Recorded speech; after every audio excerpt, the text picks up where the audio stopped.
ಶಿಬಿರವನ್ನು ಈ ಒಂದು ಹಾಲ್ನಲ್ಲಿ ಹಮ್ಮಿಕೊಂಡಿದ್ದೇವೆ. ಸೊ ಈ ಒಂದು ವೇದಿಕೆಯ ಕಾರ್ಯಕ್ರಮಕ್ಕೆ ಈ ಒಂದು ತಿಂಗಳು ನಡೀತಕ್ಕಂಥ ಶಿಬಿರಕ್ಕೆ ಚಾಲನೆ ನೀಡಲು ಆಗಮಿಸಿರ್ತಕ್ಕಂಥ 21 ದಿವಸಗಳ ಕಾಲ ನಡೆಯತಕ್ಕಂಥ ಶಿಬಿರದ ಉದ್ಘಾಟನಾ ಕಾರ್ಯಕ್ರಮಕ್ಕೆ ಆಗಮಿಸಿರ್ತಕ್ಕಂಥ RCA ಹಾಲ್ನ ಅಧ್ಯಕ್ಷರೂ ಆದಂತಹ KSN ಪ್ರಸಾದ್ ಅವರಿಗೆ ಎಲ್ಲರ ಪರವಾಗಿ ನಾನು ಆತ್ಮೀಯವಾಗಿ ಸ್ವಾಗತಿಸುತ್ತೇನೆ. ಮೈಸೂರು ಜಿಲ್ಲಾ ಪ್ರಾಥಮಿಕ ಚಿಕಿತ್ಸಾ ಪರಿಷತ್ 21 ದಿವಸ ನಡೆಸ್ತಿರ್ತಕ್ಕಂಥ ಶ್ರೀಯುತ ಸೋಮಶೇಖರ್ ಅವರನ್ನು ಕೂಡ ನಾನು ಬಯಸ್ತೇನೆ.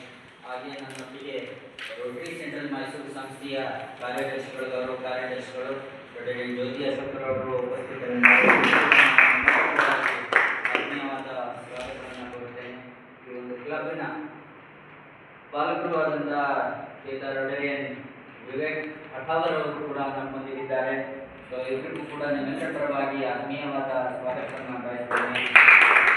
ಹಾಗೆ ಈ ಒಂದು ಸಂಸ್ಥೆಯ ಅಂಗಳದಲ್ಲಿ ಇರತಕ್ಕಂಥ ಅವಿರತ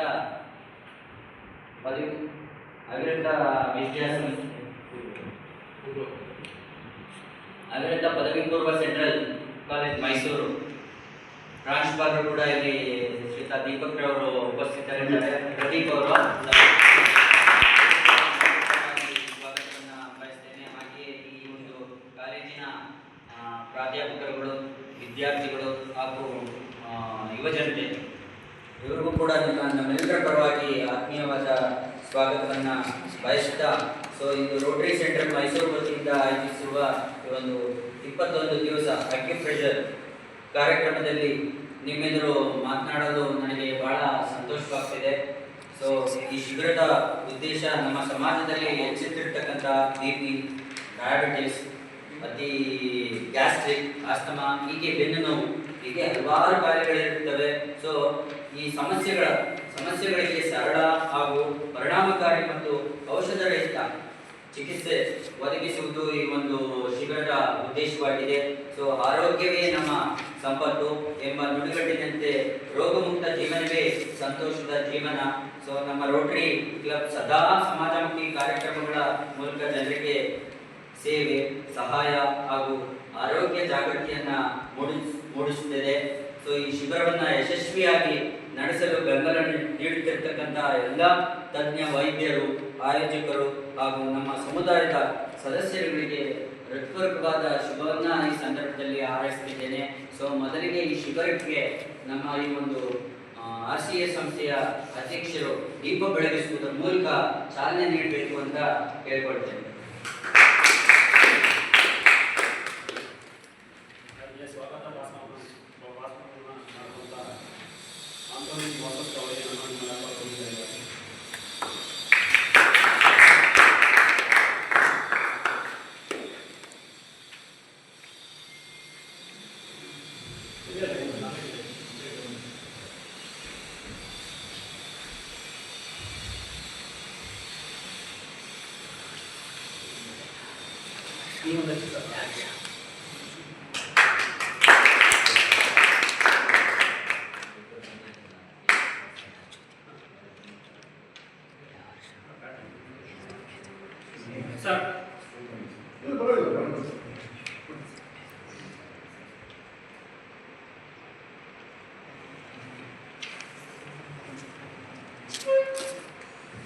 ದೀಪವನ್ನು ಬೆಳಗುವುದರ ಮೂಲಕ ಒಂದು 21 ದಿವಸಗಳ ಕಾಲ ನಡೆಯತಕ್ಕಂಥ ಶಿಬಿರಕ್ಕೆ ಚಾಲನೆ ನೀಡಿದಂತಹ ರೋಟರಿಯನ್ KSN ಪ್ರಸಾದ್ ಅವರಿಗೆ ಧನ್ಯವಾದಗಳನ್ನು ಅರ್ಪಿಸ್ತೇನೆ.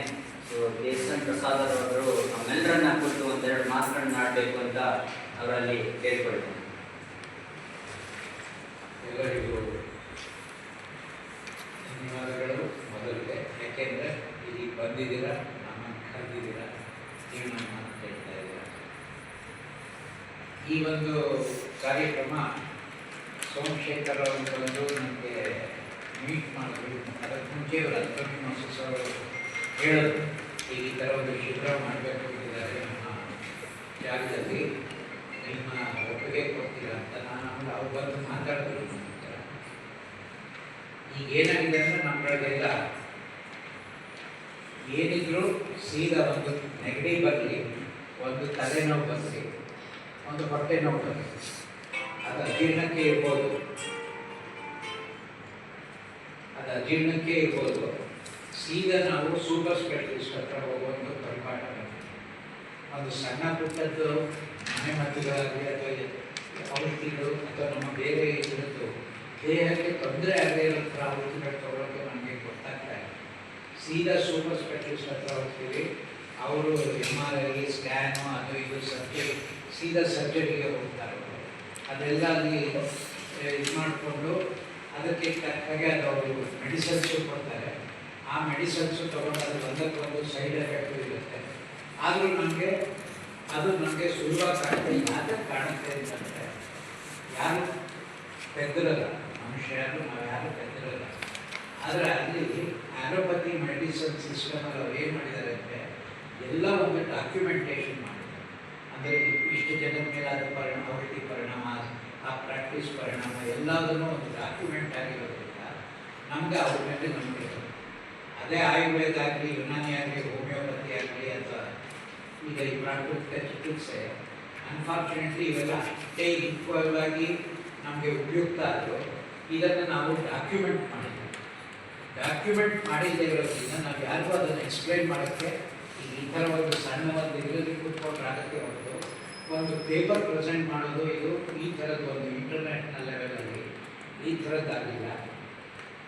ಇದು ನಾವು ಫಸ್ಟು ಮುಂಚೆ ನಮಗೆ ನಾವು ಚಿಕ್ಕವರಿದ್ದ ವೆಂಕಟೇಶ್ವರ ನೋಡಿಲ್ಲ, ಅವ್ಗಳು ನೋಡಿದ್ದಾರೆ. ಅವ್ಗಳು ಮುಂಚೆ ಇದ್ದಾಗ ಒಂದು ಪಾಠ ಹಿಡ್ಕೊಂಡು ಹೋಗ್ತಾರೆ, ಏನೇ ಹುಷಾರಿದ್ದರು ಜನರಲ್ ಪ್ರಾಕ್ಟೀಷನರ್.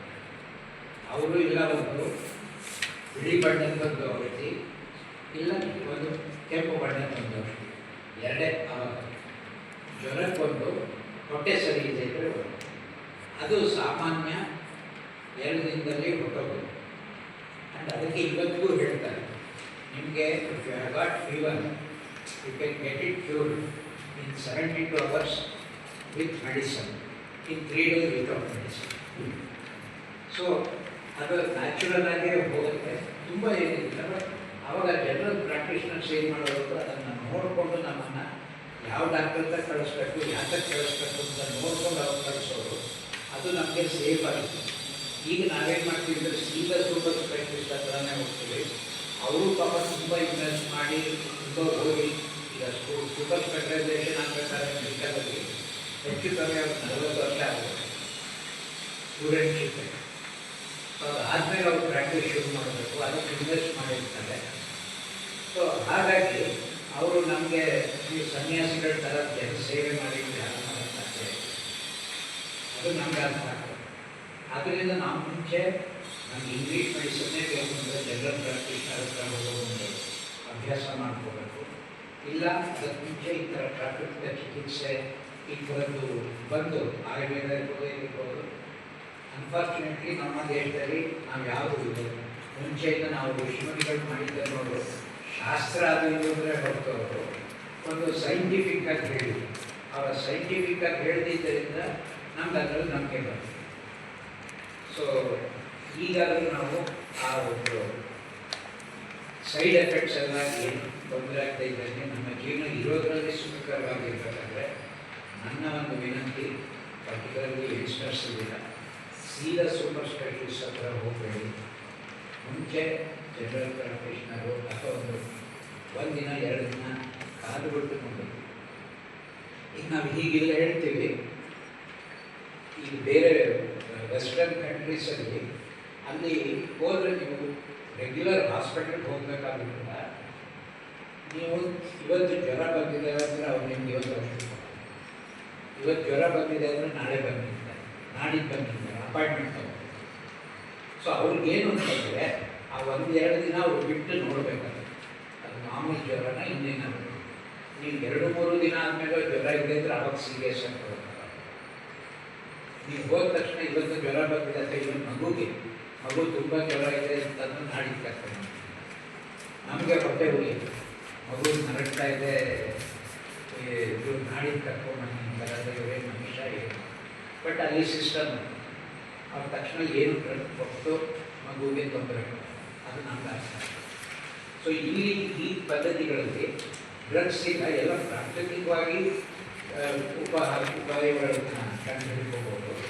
ಆದ್ದರಿಂದ ನೀವು ಇಲ್ಲಿ ಬಂದಿರೋರು ನಿಮ್ಗೇನು ಆಗದೆ ಇರಲಿ, ಅದು ನಿಮ್ಮ ಮನೆಗಳಲ್ಲಿ ನಿಮಗೆ ಗೊತ್ತಿರೋರಿಗೆ ಯಾರಿಗೆ ಏನಾದರೂ ತೊಂದರೆಗಳಿದ್ದರೆ ಇವರು ಬೆಳಗ್ಗೆ 10:30ಯಿಂದ ಸಂಜೆ 5:30ವರೆಗೂ ಇಲ್ಲೇ ಇರ್ತಾರೆ ಅಂದರೆ ಬಂದವರೆಲ್ಲ 21 ದಿನ ಇಲ್ಲೇ ಕೂತಿರ್ಬೇಕು ಅಂತಲ್ಲ. ಅವರವರ ಟ್ರೀಟ್ಮೆಂಟ್ ತಗೊಂಡು ಸುಮಾರು ಅರ್ಧ ಗಂಟೆ 3/4 ಗಂಟೆ ಹೋಗ್ಬೋದು, ಮತ್ತು ನಾಳೆ ಬನ್ನಿ ಅಂದ್ರೆ ಬರ್ಬೋದು. ಅವರು ಒಂದು 3 ದಿನ ಸಾಕಾಗತ್ತಾ, ಒಂದು ವಾರ ಸಾಕಾಗತ್ತಾ ಅವರು ಹೇಳ್ತಾರೆ ಬಂದಾಗ. ಅಷ್ಟು ದಿನ ಚಿಕಿತ್ಸೆ ಪಡ್ಕೊಂಡು ಅದು ಲಾಭ ಪಡ್ಕೊಂಡು ಹೋದರೆ ನಾವು ಇವತ್ತು ಶಿಬಿರ ಮಾಡಿದ್ದಕ್ಕೂ ಒಂದು ಉಪಯೋಗ ಆಗುತ್ತೆ. ಆಮೇಲೆ ಇದನ್ನು ಪ್ರಾಕೃತಿಕ ಚಿಕಿತ್ಸೆ ಅಂದರೆ ನಮ್ಮಲ್ಲಿ ಏನೋ ಒಂದು ಆಘಾತ ಇದೆ ಅಥವಾ ತಿಳುವಳಿಕೆ ಇಲ್ಲದೇ ಇದೆ, ಅದು ಒಂದು ಉಪಯೋಗಕ್ಕೆ ಬರುತ್ತೆ ಅಂತ ಹೇಳ್ತಾ ನಾನು ಮಾತನಾಡ್ತೀನಿ. ಧನ್ಯವಾದಗಳು. ಈಗ ರಾಷ್ಟ್ರೀಯ ಈ ಶಿಬಿರದ ಬಗ್ಗೆ ಹೋಗ್ತಾ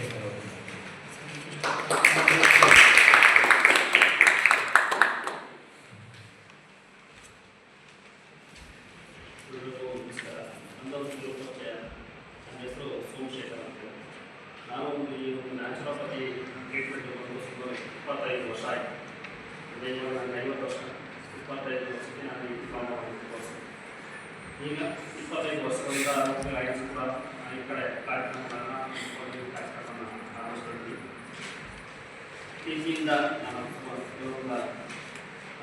ನನಗೆ ಅಕೊಮಡೇಷನ್ ಕೊಟ್ಟಂಥ ಈ ರೀತಿಯಲ್ಲಿರುವ ಪ್ರಸಾದ್ ಸರ್ ಅವರು ಹಾಗೂ ಆಂಟೋನಿ ಮೋಸಸ್ ಅವರು ಹಾಗೂ ನಮ್ಮ ರೋಟರಿ ಸೆಕ್ರೆಟರಿ ಆದಂಥ ವೇದಿಕೆ ವಿಭಾಗದ ಹಾಗೂ ವಿದ್ಯಾರ್ಥಿಗಳ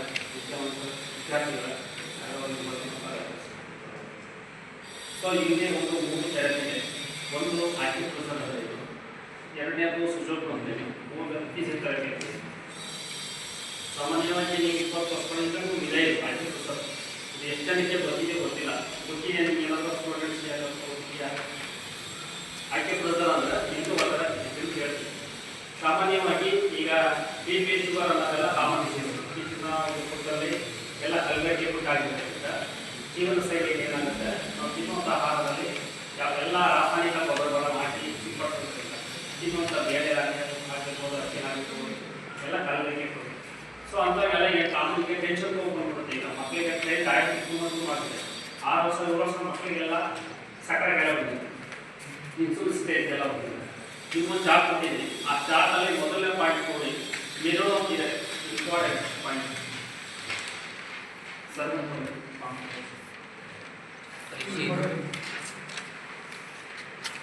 ಮಿರೋ ಅಂತಿದೆಯಲ್ಲ, ಆ ಪಾಯಿಂಟನ್ನು ಇದಕ್ಕೆ 1 ಗಂಟೆಗೆ ಒಂದು 10 ಸಾರಿ ಈ ಪೆನ್ಸಿಲಲ್ಲಿ ಹಾಕ್ಬೋದು ಅಥವಾ ಕೈಯಲ್ಲಿ ಹಾಕ್ಬೋದು. ಇದನ್ನ ಇಟ್ಕೊಂಡು ಈ ಉಗುರು ಬರುತ್ತಲ್ಲ, ಈ ಉಗುರು ಸೈಡಲ್ಲಿ ಬಂದ ಅದು ಎದುರು ಪಾಯಿಂಟ್ ಅಂದರೆ ಬ್ರೈನ್ ಪಾಯಿಂಟ್. ಅದನ್ನು ಈ ಕೆಲಸ ಸಾರಿ ಹೋಗ್ತೀವಿ. ಈ ಟೆನ್ಷನ್ ಕಮ್ಮಿ ಮಾಡೋದು, ಹೈಪರ್ ಟೆನ್ಷನ್ ಕಮ್ಮಿ ಮಾಡೋದು. ಸೊ ಜಸ್ಟ್ ಕೂತಿರುವಾಗ ಕೈಯಿಂದ ಪ್ರೆಸ್ ಮಾಡೋ ಅಂತಾರೆ. ಜಸ್ಟ್ ಟೆನ್ಷನ್, ಹೈಪರ್ ಟೆನ್ಷನ್ನು, IBP ಅಥವಾ ಲೋ BP ಇರೋರು ಈ ಪಾಯಿಂಟ್ನ 2 ಕೈಲೂ ಮಾಡ್ಬೋದು. ಈ ಕೈ ಒಂದು 10 ಸಾರಿ ಕೂತಿದಾಗ 1 ಗಂಟೆ ಈ ಕಡೆ ಅದ್ರ ಕೆಳಗೆ ಬಂದರೆ ಪಿಟ್ಯೂಟರಿ ಗ್ಲ್ಯಾಂಡ್ ಅಂತಿದೆ ಅಂತ ಒಂದು ಗ್ರಂಥಿ ಅಂತಿದೆ ನೋಡಿ. ಪಿಟ್ಯೂಟರಿ ಗ್ಲ್ಯಾಂಡ್ನ 1 ಗಂಟೆಗೆ 10 ಸಾರಿ ಪ್ರೆಸ್ ಮಾಡೋ ಅಂತ ನಿಂತ್ಕೊಂಡಿರುವಾಗ ಯಾವಾಗಾದ್ರೂ ಹೋಗ್ಬೋದು. ಅದ್ರ ಕೆಳಗಡೆ ಪಿಟ್ಯೂಟರಿ ಗ್ರಂಥಿ ಅಂತಿದೆ ನೋಡಿ. ಇಲ್ಲಿ ಕೆಳಗಡೆ ಒಂದು ಅರ್ಧ ಇಂಚ್ ಕೆಳಗಡೆ ಬಂದರೆ ಹಿಂಗಿದೆ. ಈ ಕೈ ನನ್ನ ಬೆರಳು ನೋಡಿ, ಹಿಂಗೆ ಇಟ್ಕೊಂಡ್ರೆ ಹಸುವಿನ ಮುಖ ಆಗುತ್ತೆ. ಹಿಂಗೆ ನೋಡ್ಬಿಡಿ, ಬೆರಳು ಇಟ್ಕೊಂಡ್ರೆ ಹಸುವಿನ ಮುಖ ನೋಡಬಹುದು. ಈ ಬೆಂಡ್ ಆಗುತ್ತೆ. ಈ ಬೆಂಡ್ ಆಗಿರೋಂಥ ಆ ಕಡೆ ಬಂದು ಪಿಟ್ಯೂಟರಿ ಗ್ಲ್ಯಾಂಡ್ ಅಂದರೆ ನಮಗೆ ಬುದ್ಧಿ ಚುರುಕಾಗಿಲ್ಲ, ಮೆಮೊರಿ ಪವರ್ ಹಾಳಾಗ್ತಿದೆ ವಿದ್ಯಾರ್ಥಿಗಳಿಗೆ. ಈಗ ಓದ್ತಾರೆ, ಅದು ಮಕ್ಕಳೋಗುತ್ತೆ. ಅದನ್ನು ರಿಪೀಟ್ ಮಾಡ್ಕೊಳ್ಳೋದು ಹೆಂಗೆ ಅಂತ 2 ಕೈಗೂ ಪ್ರೆಸ್ ಮಾಡ್ಕೋಬೋದು. ಪೆನ್ನಲ್ಲಾದ್ರೂ ಓದ್ಬೋದು, ಕೈಯಲ್ಲಾದ್ರೂ ಓದ್ಬೋದು. ಪಿಟ್ಯೂಟರಿ ಗ್ಲ್ಯಾಂಡ್ಸ್ ಅಂತಿದೆ ಅಲ್ಲಿ, ಗೊತ್ತಾಯ್ತಾ? ಅಥವಾ ಬುದ್ಧಿಮಾಂದ್ಯ ಮಕ್ಕಳು ಇರ್ತಾರಲ್ಲ ಅಂಥವ್ರು ಬೇಕಾದ್ರೆ ಓದ್ಬೋದು.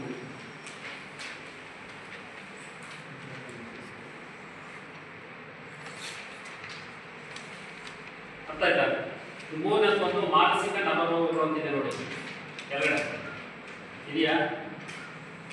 ಅದು ಯಾರಿಗೆ ಎಷ್ಟು ಜನಕ್ಕೆ ಹೆಡ್ಯಾಕ್ ಇದೆ, ಹೆಡ್ಯಾಕ್ ಇರೋ ಎಷ್ಟು ಜನ ಇದ್ದಾರೆ, ಮಾಮೂಲಿ ಹೆಡ್ಯಾಕ್ ಬರುತ್ತೆ, ಹೆಣ್ಮಕ್ಳಿಗೆ ಸಾಮಾನ್ಯ ಬರುತ್ತೆ. ಅಂಥವ್ರು ಏನು ಮಾಡ್ಬೇಕು ಅಂದರೆ ಈ ಎರಡು ಬದಿಯ ಇದನ್ನ ಮಿನಿಮಮ್ 10 ಸಾರಿ ಫ್ರಂಟ್ ಆದರೆ ಈ ಕಡೆ ಹೋಗ್ತಿರ್ತಾರೆ, ಬ್ಯಾಕ್ ಸೈಡ್ ಬಂದರೆ ಹಿಂದೆ ಹೋಗುತ್ತೆ, ತುಂಬ ಹೋಗುತ್ತೆ. ಇಲ್ಲ ನೀವು ಪೆನ್ ತಗೊಂಡು ನಾವೆಲ್ಲ ನಮಗೆಲ್ಲ ಸ್ಕೂಲಲ್ಲಿ ಮಾರ್ಕ್ಸ್ ಓದಿಲ್ಲ ಅಂತ ಈ ಪೆನ್ಸಿಲ್ ಅಥವಾ ಪೆನ್ ತಗೊಂಡು ಮುಗ್ತಿರೋ ಕೈಯಲ್ಲ ಬೆಳಗ್ಗೆ ಎಲ್ಲ ಹಾಕಿ ರಬ್ ಮಾಡ್ತೀವಿ. ನಮಗೆ ಮಾಸ್ಟರ್ ಬರುವಾಗ ನಾವೆಲ್ಲ ಮ್ಯಾಥ್ಸ್ ಸ್ವಲ್ಪ ನೀತಿ ಯಾವಾಗ ಬರಲಿಲ್ಲ ಅಂದರೆ ತಗೊಂಡು ಈಗ ಒಂದು ದೊಡ್ಡ ತಗೊಂಡು ಮುಗಿಸಿದ್ವಿ ಮಾಸ್ಟರ್ ಹೈಸ್ಕೂಲಲ್ಲಿ. ಆ ಥರ ಈ ಕಡೆ ಈ ಪೆನ್ ತಗೊಂಡ್ರೆ ಹೀಗೆ ರಬ್ ಮಾಡ್ಕೋಬೋದು. ಈ ಪೆನ್ಸಿಲ್ ಇರುತ್ತೆ ಅಥವಾ ಪೆನ್ ಇರುತ್ತೆ, ಈ ಥರ ರಬ್ ಮಾಡ್ಬೋದು.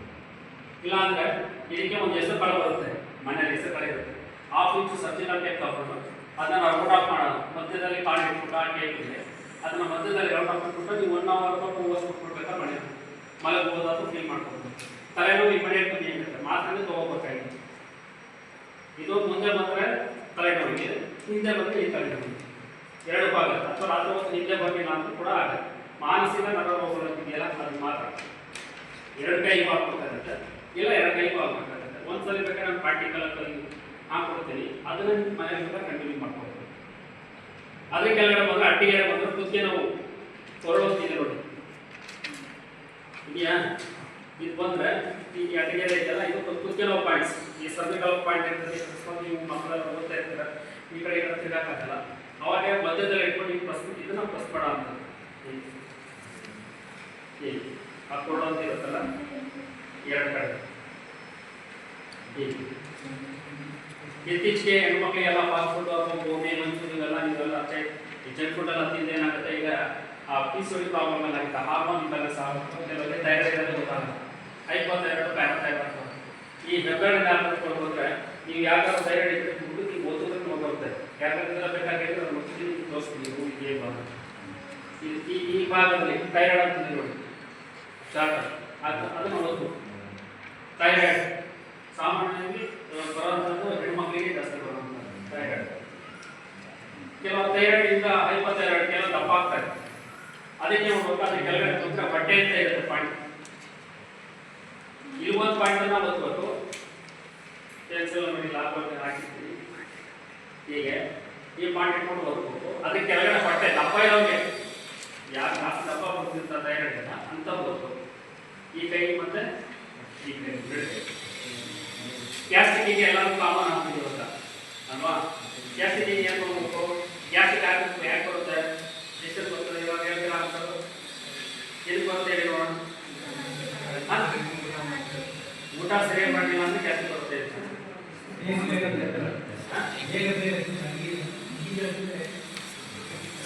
ನಮ್ಮ ಬಾಯಲ್ಲಿ ಲಾಲಾರಸ ಯಾವಾಗ ಉತ್ಪತ್ತಿ ಆಗಲ್ಲ ಆವಾಗ ಗ್ಯಾಸ್ಟ್ರಿಕ್ ಆಗುತ್ತೆ. ಲಾಲಾರಸ ಅಂತ ಹೇಳಿದ್ರೆ ಇಲ್ಲಿ ಲಿವರ್ ಹೀಟ್ ಇರೋದು ಒಳಗಡೆ ಇರುತ್ತೆ, ಲಿವರ್ ಇಲ್ಲಿ ನಮಗೆ ಹೀಟ್ ಆಗಿರುತ್ತೆ, ಇಲ್ಲಿ ಟೆನ್ಷನ್ ಜಾಸ್ತಿ ಆದಾಗ ಇಲ್ಲಿ ಹೀಟ್ ಆಗುತ್ತೆ. ಹೀಟ್ ಜಾಸ್ತಿ ಆದಾಗ ಏನಾಗುತ್ತೆ, ಬಾಯಿ ಯಾವಾಗ ಒಣಗುತ್ತೆ ಆಗ ನಮಗೆ ನೀವು ಅಬ್ಸರ್ವ್ ಮಾಡ್ಕೊಳ್ಳಿ, ಯಾವಾಗ ಬಾಯಿ ಮೇಲೆ ನೀರಿನ ಡ್ರೈ ಇರುತ್ತೆ, ಇಲ್ಲಿ ಕಂಡು ನಮ್ಗೆ ಹೋಗ್ತಾ ಇರುತ್ತೆ ಡ್ರೈನೆಸ್. ಸೊ ಅದಕ್ಕೆ ಅವಾಗ ಏನಾಗುತ್ತೆ, ನಮಗೆ ಬಾಯಲ್ಲಿ ನೀರಿನಂಶ ಯಾವಾಗ ಕಮ್ಮಿ ಆಗುತ್ತೆ ಆವಾಗ ಗ್ಯಾಸ್ಟ್ರಿಕ್ ಜಾಸ್ತಿ ಆಗುತ್ತೆ, ಹೊಟ್ಟೆ ಉಬ್ಬಿಸೋದು, ಇಂಡೈಜೆಷನ್ ಪ್ರಾಬ್ಲಮ್ ಆಗೋದು. ಅದಕ್ಕೆ ಕಾರಣ ಏನು, ಲಿವರ್ ಹೀಟ್ ಆಗಿರುತ್ತೆ. ಅದನ್ನು ಕೂಲ್ ಮಾಡ್ಕೋಬೇಕು. ನಮ್ಮ ಬಾಡಿ ಏನಾಗುತ್ತೆ, ಈ ಕಡೆ ಬಾಡಿ ಜನರೇಟ್ ಆಗಿರುತ್ತೆ, ಹೀಟ್ ಆಗುತ್ತೆ, ಬ್ಲಡ್ ಸರ್ಕ್ಯುಲೇಷನ್ ಜಾಸ್ತಿ ಇರುತ್ತೆ, ಕೊಟ್ಟಿದ್ರೆ ಕೆಳಗಡೆ ಸ್ಲೋ ಇರುತ್ತೆ. ಯಾವಾಗ ನಾವು ಏನೋ ಆಕ್ಟಿವಿಟೀಸ್ ಮಾಡ್ತಾ ಇರ್ತೀವಿ, ಇದೆಲ್ಲ ಮಾಡ್ತಾ ಇರ್ತೀವಿ, ಅದಕ್ಕೆ ಏನು ಮಾಡಬೇಕು, ನಿಮ್ಮ ಕೈಯಲ್ಲಿ ಆಗ್ತಾ ಇರುತ್ತಲ್ಲ ಅಷ್ಟೊಂದು ಕೆಳಗಡೆ ಬಂದರೆ ಪಿತ್ತಕೋಶ ಆಗ್ತಿದೆ. ಈ ಕೆರೆಯಿಂದ ಒಂದು ಕೆಳಗಡೆ ಆಗ್ತದೆ, ಸ್ವಲ್ಪ ಈ ಪಾಯಿಂಟ್ ನೋಡಿ, ಈ ಕೆರೆಯಿಂದ ಸ್ವಲ್ಪ ಕೆಳಗಡೆ ಬಂದರೆ ಪಿತ್ತಕೋಶ ಆಗ್ತಿದೆ. ಆ ಪಿತ್ತಕೋಶ ಪಾಯಿಂಟ್ನ ನೀವು ಕೈಯಿಂದ ನೀವು ಒಂದು 10 ಸಾರಿ 20 ಸಾರಿ ಪ್ರೆಸ್ ಮಾಡಿ, ಅದಕ್ಕೆ ಗ್ಯಾಸ್ಟ್ರಿಕ್ ಕಮ್ಮಿ ಮಾಡುತ್ತೆ. ಇಲ್ಲ ಆಯಿಲ್ ಆಸಿಡ್ ಚೀರಿಗೆ ಇರುತ್ತೆ, ಚೀರಿಗೆ ಇರುತ್ತಲ್ಲ ಆ ಚೀರಿಗೆ ಸುಮ್ಮನೆ ಜಿಗಿತ ಕೆಲಸ ಮಾಡೋದು ಹೆಣ್ಮಕ್ಳು ಗ್ಯಾಸ್ಟ್ರಿಕ್ ಕಮ್ಮಿ ಮಾಡ್ಕೋಬೋದು. ಲಿವರ್ ಮಸಾಲ ಕೊಡಬಾರ್ದು. ಲಿವರ್ ಯಾವಾಗ ಡ್ರೈನೆಸ್ ಆಗುತ್ತೆ ಆವಾಗ ಇರಿಟೇಷನ್ ಆಗುತ್ತೆ, ಲಾಲಾರಸ ಉತ್ಪತ್ತಿ ಆಗಲ್ಲ. ಲಾಲಾರಸ ಯಾವಾಗ ಉತ್ಪತ್ತಿ ಆಗುತ್ತೆ ಅವಾಗ ನಮಗೆ ಲಿವರ್ ಚೆನ್ನಾಗಿದೆ. ಅದಕ್ಕೆ ಆಕ್ಯುಪ್ರೆಷರ್ ಪಾಯಿಂಟ್ ಆಯಿತು. ಈಗ ಇದರಲ್ಲಿ ಚೈನೀಸ್ ಅವರು ಏನು ಹೇಳ್ತಾರೆ, ಈ ಪಾಯಿಂಟ್ ಇದಕ್ಕೋಸ್ಕರ ಅವರು ಈ ಪಾಯಿಂಟ್ ಲಿವರ್ ಪಾಯಿಂಟ್ ಇದೆ. ಮನುಷ್ಯ ಹಿಂಗಿದ್ದಾನೆ ಅಂತಂದ್ರೆ ಇವೆರಡು ಕಾಲು, ಇವೆರಡು ಕೈ, ತಲೆಯಿಂದ